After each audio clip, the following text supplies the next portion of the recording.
Mais uma entrevista para essa terceira temporada do Pod Nívia Salles, e vocês sabem que nós estamos falando e falaremos até a metade desse ano, ou talvez julho também, com esse tema Minha História Política, e a intenção é totalmente trazer as pessoas aqui da área da política para conversar, que já são candidatos, os pré-candidatos, para que eles possam contar a sua história. Vocês sabem que aqui no Pod Nívia Salles, o nosso foco é conte sua história, inspire outras vidas, e hoje eu estou com uma pessoa super especial. Eu estou tendo a graça de receber mulheres especiais, até agora só mulher, viu, Cibele?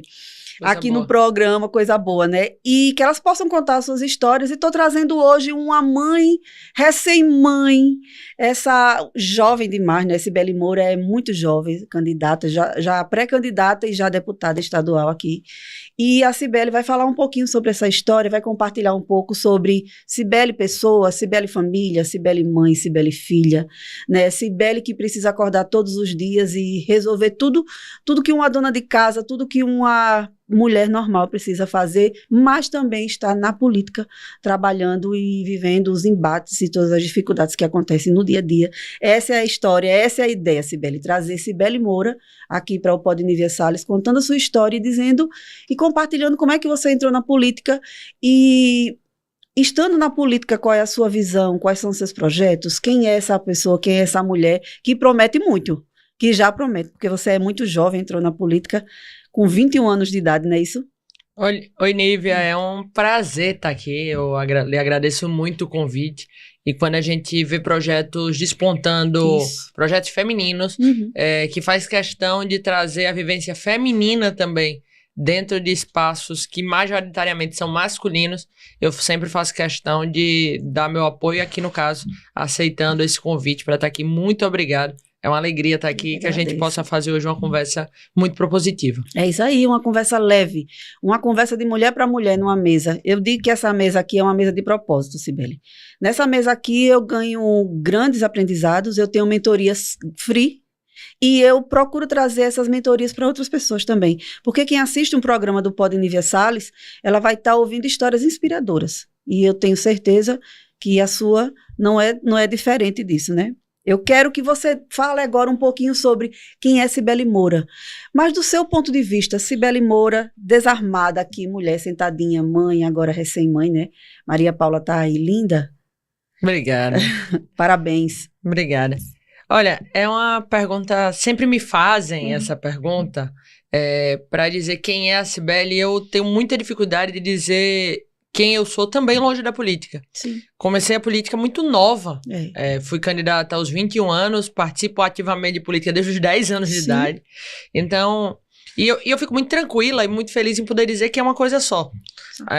Hoje eu tenho a alegria de ser mãe da Maria Paula. Maria Paula está com 50 dias de vida. As pessoas me perguntam quantos meses ela está. Ela ainda não tem meses. Tem não mesmo. Vai fazer aí no segundo mês. É o amor das nossas vidas. Sou casada, tô casada há 3 anos. Sou filha de pais muito amorosos, mas que também trabalham na política. Por isso que eu digo que a vida e a política, eles andam juntos. Sim. Tenho 4 irmãos, 2 homens mais velhos, 2 meninas mais jovens. E tenho a alegria de hoje poder estar no segundo mandato como deputado estadual. Isso, começou muito jovem, com 21 anos, né? E começando tão jovem assim, Cibele, você sempre imaginou, você se imaginou, desde jovem, desde criança, você se imaginou já disse assim, quando eu crescer eu vou fazer como pai, como mãe, eu vou entrar na política. Esse sempre foi o seu sonho? Sempre foi meu sonho. Tem muita gente que acredita, inclusive, que eu fui empurrada para uma candidatura pelos meus pais ou por um grupo político, e a verdade não é essa, tá? A verdade é que naquele momento, quando o grupo político ao qual eu faço parte imaginou lançar uma candidatura, meu nome não era o primeiro, porque eu tinha 20 anos de idade, estava no meio da faculdade. Então, imagine só, eu não sou nem a filha mais velha. Sim. Então, tinha outras pessoas na frente. E naquele momento eu fiz uma reunião com todos aqueles que discutiam esse projeto e fiz um acordo. Vocês vão me dar 3 meses. Se em 3 meses o meu nome estiver aparecendo nas pesquisas, a candidata sou eu. Se o nome não estiver, eu aceito, vou terminar minha faculdade e depois a gente pensa nisso. Com 3 meses meu nome já aparecia em pesquisas, já estava dando entrevista, já aparecia como um dos nomes que tinha um potencial para a Assembleia. Então, o acordo foi cumprido. Uhum. Então, quem acha que eu fui empurrada por um desejo do meu pai e minha mãe é ao contrário. Ela me pede todos os dias que se eu pudesse, voltasse para a carreira jurídica, a qual eu sou formada, porque é uma vida que puxa muito da gente. Ela tira muito da gente. Eu vi uma frase ontem que, quando a campanha começa, que é o período que a gente está se aproximando, a primeira coisa que você tem que abrir mão é um pouquinho da sua família. E nesse momento que eu vivo, de ter uma filha de 40 dias, estar casada há pouco tempo, é muito doloroso. E aí minha mãe sempre me disse isso: minha filha, isso é muito doloroso, a gente passou por isso. Teve aniversários nossos que meu pai chegava no meio pro final do aniversário. Mas hoje, adulto, a gente entende. Graças a Deus não tem trauma nenhum, todo mundo entende, tá todo mundo... Tá tranquilo, né? A gente conversava em off da responsabilidade que nós, pais e mães, que trabalham fora, e principalmente a gente que trabalha com o que gosta, isso, da responsabilidade que a gente tem de servir de exemplo e de espelho para os filhos. Isso, deixa um legado, é inevitável, né? Então, a gente, quando olha para trás, quando olho para minha família, eu lembro de momentos que meu pai ou minha mãe não pôde estar presente ali com a gente, mas hoje lembro, e passando a mesma coisa, tenho certeza de que eles fizeram certo. Com certeza. Eles hoje têm... meu pai e minha mãe juntos têm 3 filhos.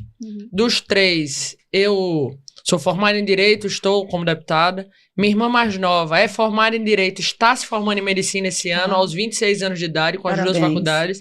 E a pequenininha lá de casa, a gente tá na luta para ela começar a aprender a gostar de matemática, que é minha irmã de 12 anos. Ainda não gosta de matemática não, a gente tá nessa batalha. Né? Mas tirou nota boa nas provas esse bimestre. Mas se eles abriram mão disso para poder colocar a gente em boas escolas, para poder ensinar a gente aquilo que para eles era importante, a gente entende. E é isso que eu quero que minha filha no futuro possa olhar.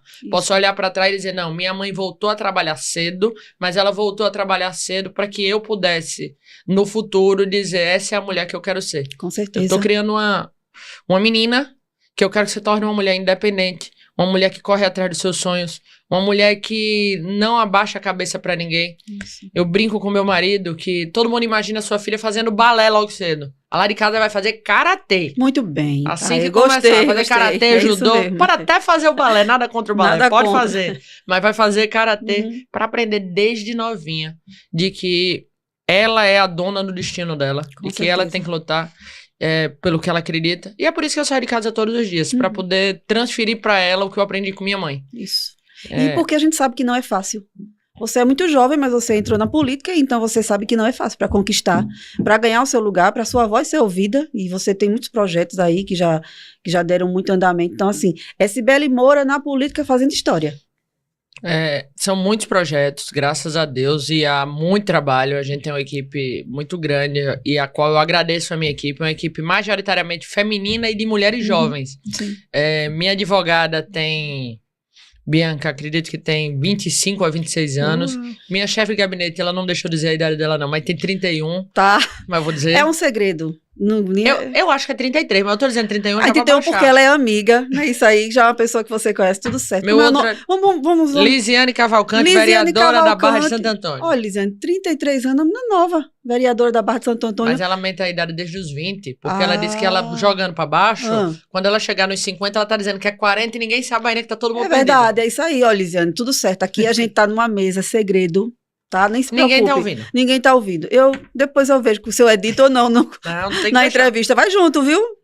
Então eu tenho uma equipe muito jovem. Meu advogado, o doutor Vitor, tem menos de 30 anos também. Faço questão da minha equipe. Tiago, que me acompanha aqui nessa entrevista. Jovem também. Muito jovem também. Então eu faço questão que a minha equipe também seja jovem. Para que a gente possa ter a mesma mentalidade, a mesma ideia.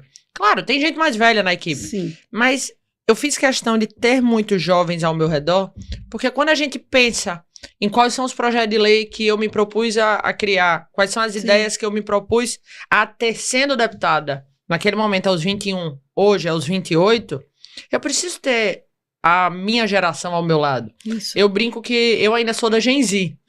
Porque o último ano é 97, foi o ano que eu nasci. Então eu ainda sou. Deixe ela, que ela não tá novinha. Eu ainda sou. Ainda sou, é verdade. Mas, brincadeiras à parte, é porque tem projetos que a gente precisava criar que talvez Sim. outras mentalidades não pudessem... Não entendessem. Não tivessem. Por conta né? tecnologia muito rápido, inteligência isso, artificial muito isso. rápido.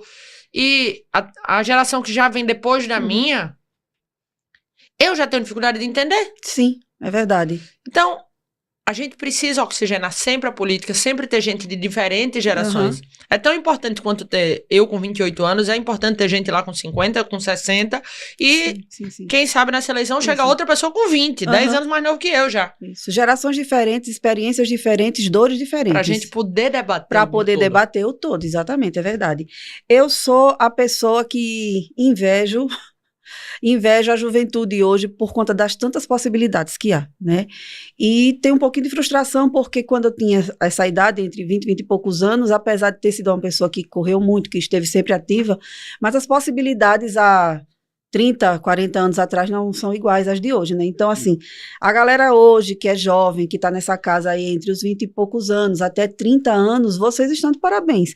Mas que estão fazendo esse trabalho, é um trabalho assim. Eu me encanto quando você diz, eu quero a minha filha fazendo karatê, né? E eu sei o quanto é difícil correr atrás, porque em contrapartida a gente tem um grupo aí de juventude que ainda estão ali, ainda está ali, cai por qualquer coisa, demora a amadurecer, e essa garra que você fala aí é uma garra que lembra muito a minha juventude.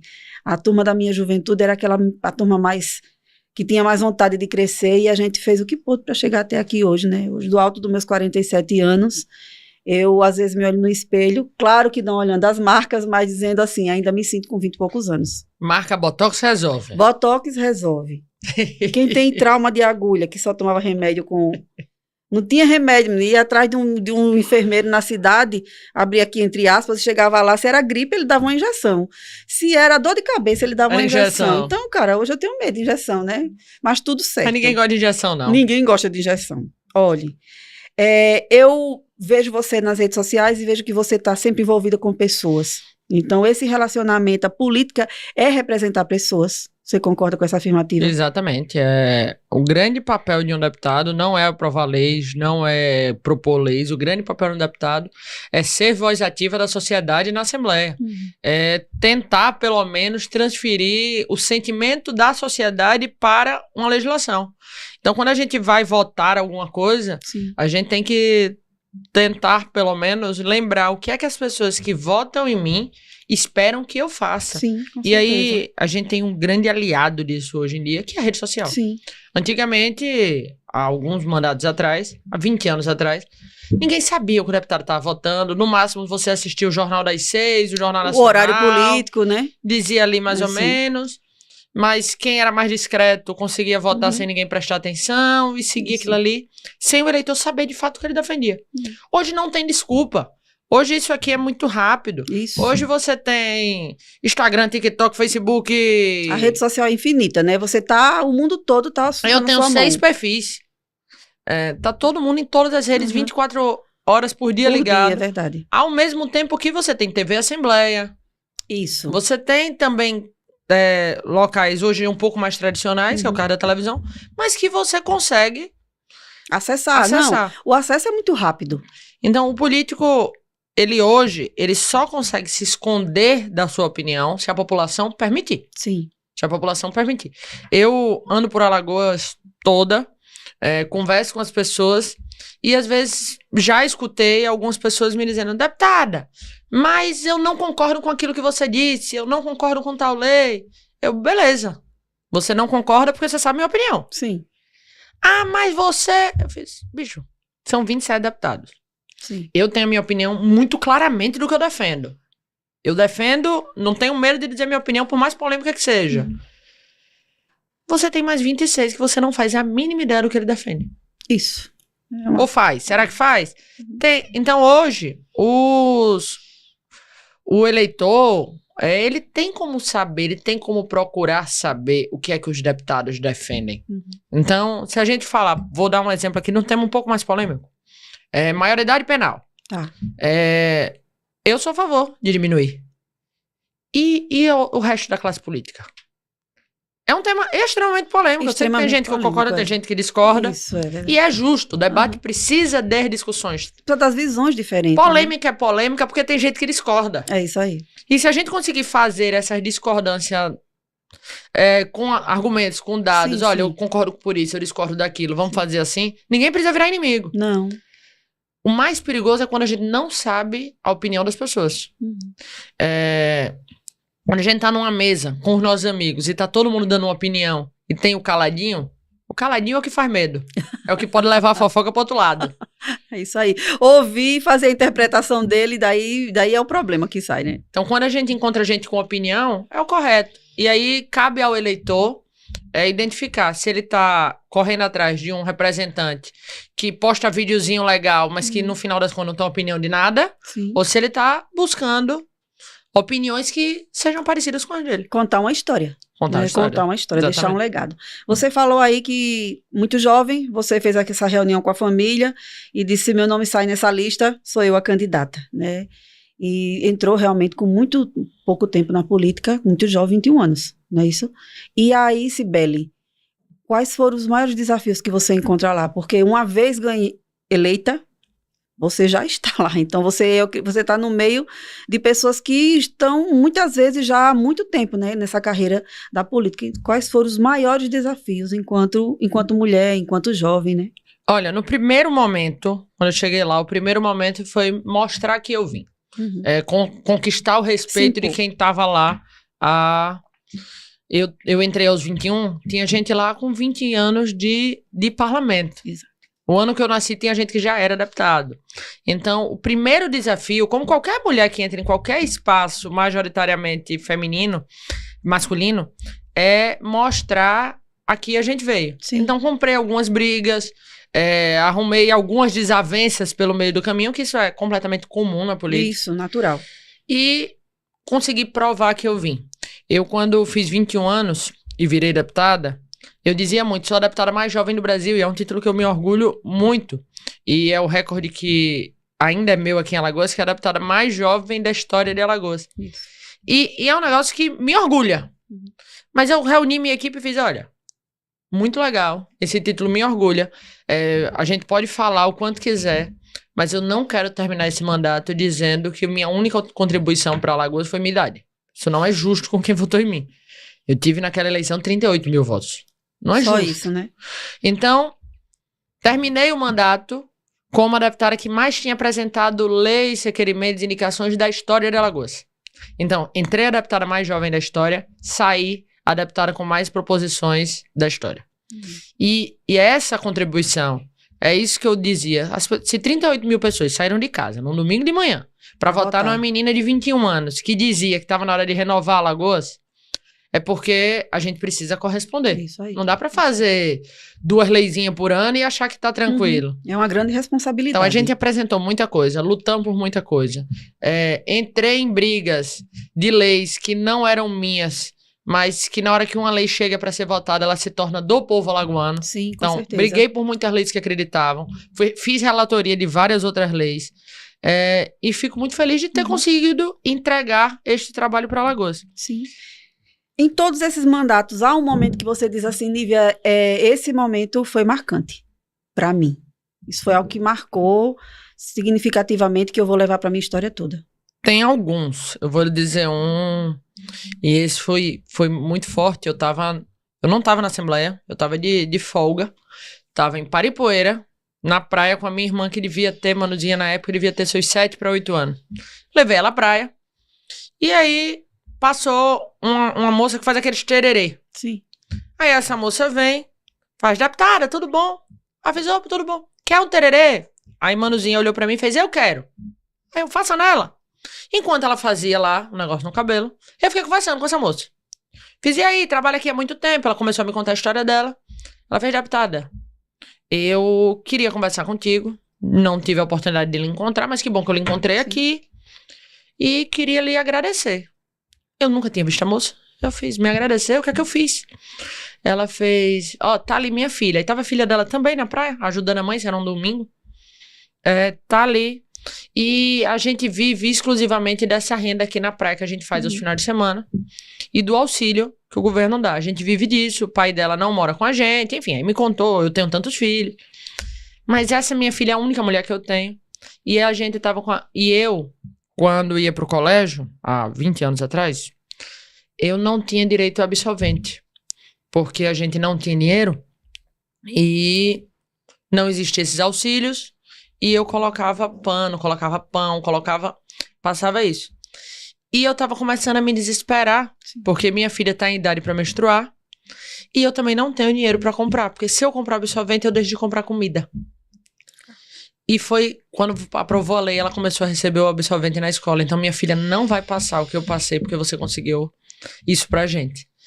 Ela falou isso, eu tava na praia, de biquíni, brincando com uma criança de 7 anos, eu parei assim, eu fiz... Meu Deus, realmente vale a pena o que a gente faz. Porque às vezes a gente fica num gabinete, ou até conversando com gente que é da política, e se distancia um pouquinho de fato de quem a gente tá lutando. Com certeza. É uma moça que mora em Paripoeira, já tive a oportunidade de encontrar com elas outras vezes, mas quantas outras mulheres dessas não existem em Alagoas, que não sabem nem quem eu sou, Isso. Que não me conhecem, mas que estão tendo a vida impactada com uma ação, com a legislação, que a gente trabalhou muito para aprovar, deu muito trabalho, é verdade, mas que vale muito a pena quando você vê que você mudou uma vida. É isso aí. É um item básico, o absolvente, né? Eu vou falar como pessoa que conhece, eu sou professora da rede estadual, e eu trabalho, já estou bem pertinho de me aposentar, né? E fiquei muito tempo em direção de escola, articulação, coordenação, enfim. Ainda estou atuando, faltam 2 anos para me aposentar. Mas vocês que estão realmente fazendo esse trabalho da Assembleia e tudo mais, realmente não têm noção do quanto isso traz impacto aqui no povão, para as pessoas, para a vida real, né? Quantas pessoas e quantas crianças, adolescentes, mulheres são beneficiadas simplesmente com o absolvente. E eu digo a você, é impactante. Você viu uma pessoa falando, né? É impactante quando a gente tem esse movimento perto de pessoas de 100, 200, 300, 500 pessoas recebendo o benefício. O número frio, que é quando a gente recebe a pesquisa, ele é muito grande. São 25% das meninas, 25%, 1 a cada 4, já deixou de ir para a escola porque não tinha absolvente. Então, quando a gente olha esse número, a gente sabe o quão importante é. Quando a gente vai para o evento político da entrega, sempre tem a importância, você entende aquilo. Mas quando você é impactado no momento que você não espera, por uma pessoa que você não espera, você vai, rapaz, realmente não é só política. Não. Realmente muda a vida das pessoas. É isso aí. Tem gente que fica aguardando o dia de receber e é assim, e cobra e pede e tal. Então ninguém pede porque tá brincando, pede porque tá precisando. Exatamente. Não é isso? É óbvio que eu vou lhe perguntar agora.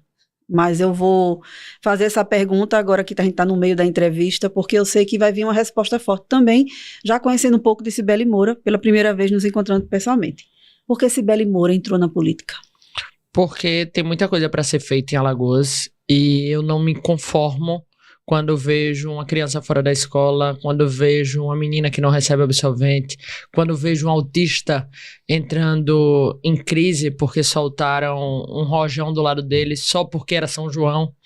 Então, eu entrei na política porque não me conformo com muitas coisas. E essa inconformidade, essa inquietação que faz com que a gente entre. A gente precisa ter gente boa nesse espaço. Com certeza. A gente precisa ter gente... Quando eu digo gente boa, é gente que acorda de manhã com vontade de trabalhar.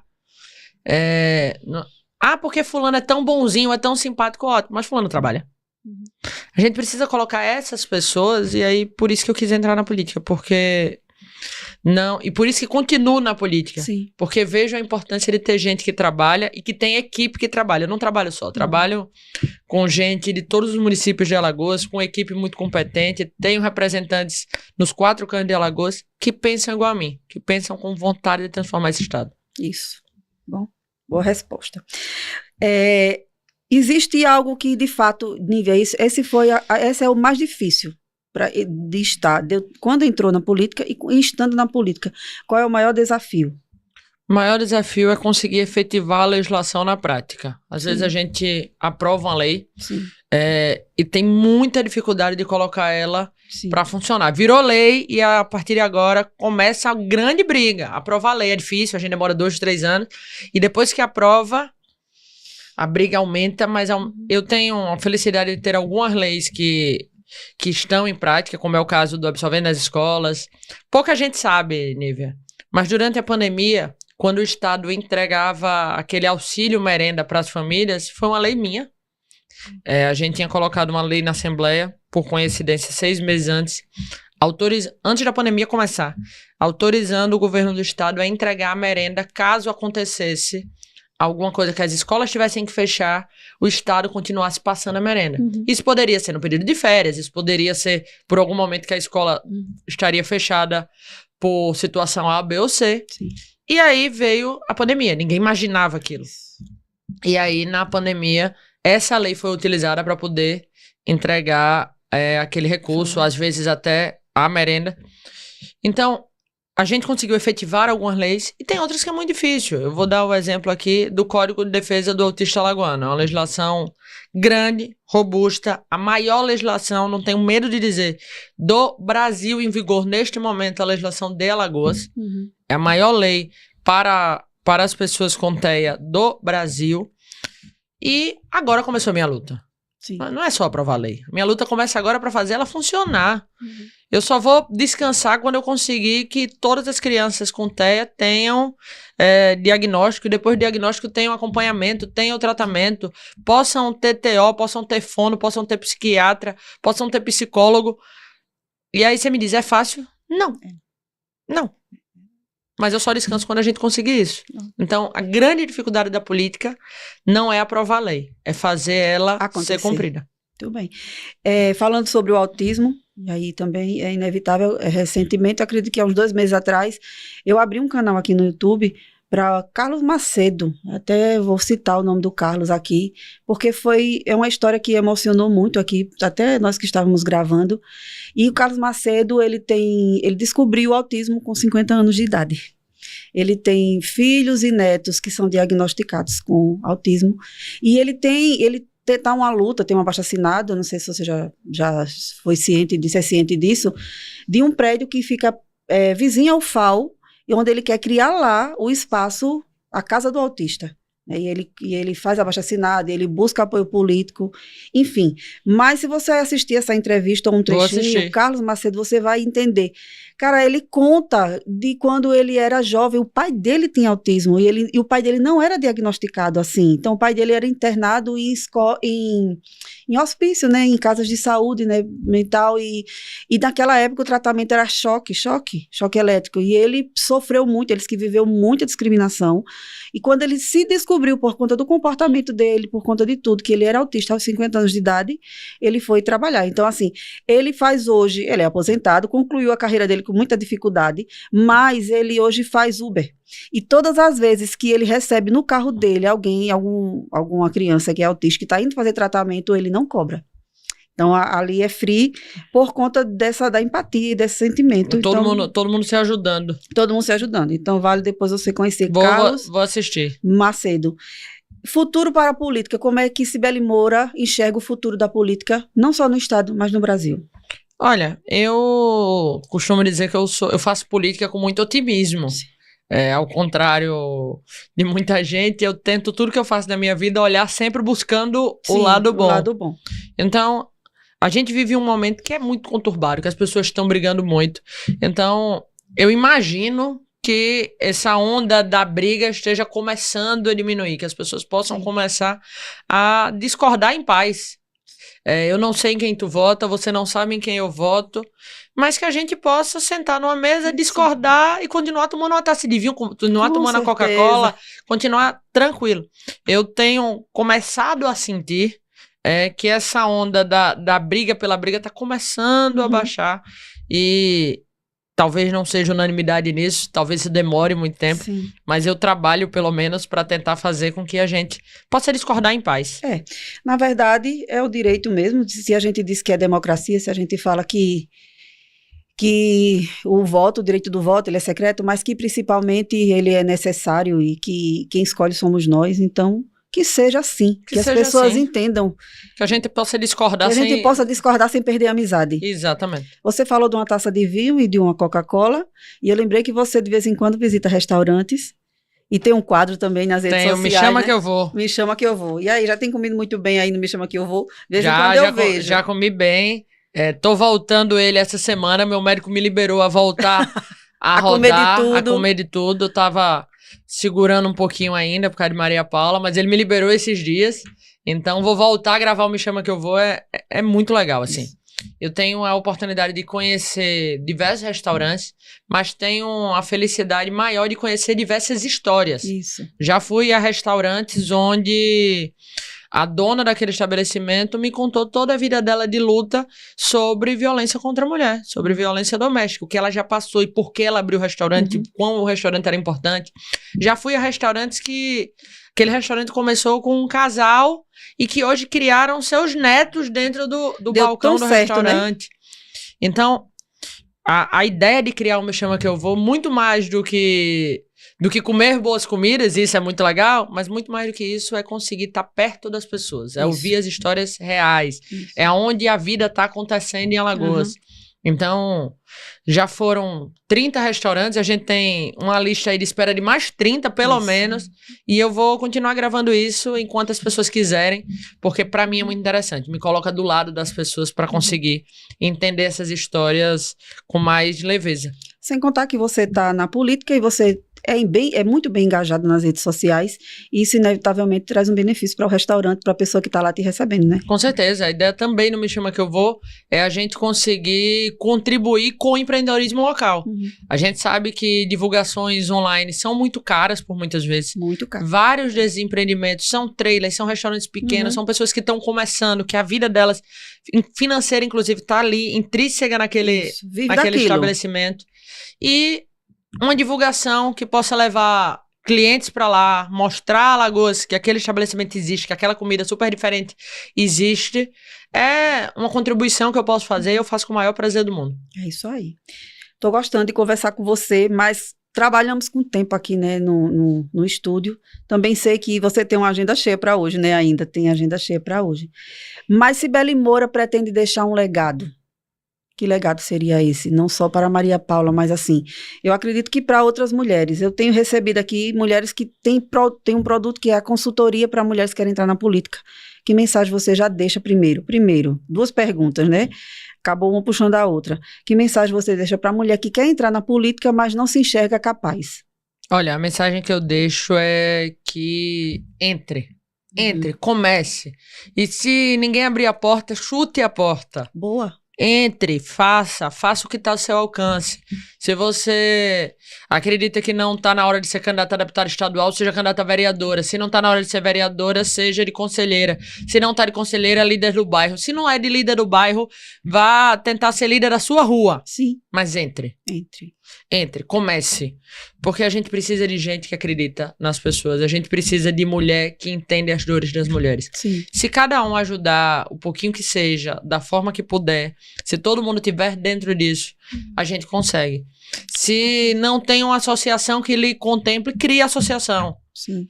Nós que somos mulheres, principalmente, perdão aos homens que nos assistem, a gente mata um leão por dia, todos os dias. Para conseguir trabalhar, estudar, manter casamento, criar filho, a gente mata um leão todos os dias. É isso mesmo. E mais um leãozinho a gente aguenta. Vamos pra política. Bota mais um é uma aqui. questão de organização só, né? Agora de manhã a prioridade é a Maria Paula, meio-dia tem outra prioridade, à tarde tem mais uns 2, 3 compromissos e tudo certo, né? E o importante é, no momento e no local que a gente está, a gente dá o melhor de nós. Se você tá em casa, dê o seu melhor em casa. Se você tá no trabalho, dê o seu melhor no trabalho. Tá na faculdade, dê o seu melhor na faculdade. E a gente consegue dar conta. Isso aí. Deus nos ajuda. É isso aí. Esteja nos lugares. Esteja, quando você estiver lá, seja você. Exatamente. Seja totalmente lá, isso é bom. Esse seria o legado que a Cibele Moura deixa na política. É por isso que eu luto todos os dias, pra gente poder mostrar a outras mulheres que é possível. Que é possível, e mais do que é possível, de que vale a pena. De que chegar em espaços como eu tenho a honra de chegar e de representar Alagoas, vale a pena. Então, é por isso que eu luto todo dia, para que mais mulheres possam, quando eu estiver bem velhinha, alguém poder dizer, entrei porque viu a entrevista sua com a Nívia, comecei por isso, minha filha começou por isso. Então, esse é o legado que a gente quer deixar, de que é possível, de que dá para mudar a vida das pessoas. Dá para mudar, com certeza. Eu estou iniciando uma frase Comecei assim esse mês de maio, né? E todo mundo que vem aqui no podcast, eu peço para completar a frase. Sucesso é? Trabalho, luta, dedicação. Acho que sucesso é isso. Sucesso é isso. E aí, uma mensagem final para as pessoas que te acompanham, para as mulheres, enfim. Eu sei que tem muita coisa que a gente podia conversar mais aqui, mas eu também sei que esse é o período que vocês mais precisam estar atuantes, como pessoa em todos os lugares. Então, eu já vou agradecer, assim, profundamente por essa disponibilidade, por você parar essa manhã, estar aqui junto conosco, conversando um pouquinho, contando a sua história. A ideia é muito também que as pessoas que estão assistindo possam conhecer as pessoas que são candidatas, que já estão no governo e que querem estar participando da Assembleia. Então, assim, muito obrigada. Parabéns por toda essa força, muito jovem, mas que aí demonstrando toda uma determinação, uma garra, um desejo de mudar e de deixar um legado. Quero que você deixe uma mensagem para concluir essa entrevista e para o seu público, né, para o seu eleitorado, afinal de contas é isso aí que nós estamos fazendo mesmo, né? Nívia, muito obrigada pelo carinho seu, de toda a equipe aqui do podcast. É sempre uma alegria fazer conversas como essa. Vou lhe fazer um pedido, a gente está na 4ª temporada, é isso? Terceira temporada. Eu quero estar aqui na 4ª. Ah, com certeza, com certeza. Fazer esse pedido. Ótimo, tudo bem. Mas agradecer a você e principalmente agradecer a quem nos assistiu toda essa conversa, que a gente possa ter contribuído de alguma forma na vida das pessoas, que alguma mensagem que aqui foi dada possa impactar positivamente a vida de alguém e que a gente siga trabalhando. E quem assistiu, quiser continuar essa conversa comigo, me segue lá nas redes sociais para a gente poder dar prosseguimento no trabalho e no diálogo. É isso aí, acompanhar a história de Cibele Moura, acompanhar todo esse trabalho que ela tem feito. Uma mulher na política faz toda a diferença. Gente, eu quero agradecer mais uma vez a companhia de vocês. Espero que essas entrevistas gerem nos corações a certeza e muito esclarecimento em quem você vai votar e para onde você está querendo ir. Deus abençoe grandemente a sua vida, Deus abençoe grandemente a sua casa, a sua família. E é isso aí, essa foi mais uma entrevista da 3ª temporada do Pod Nívia Salles.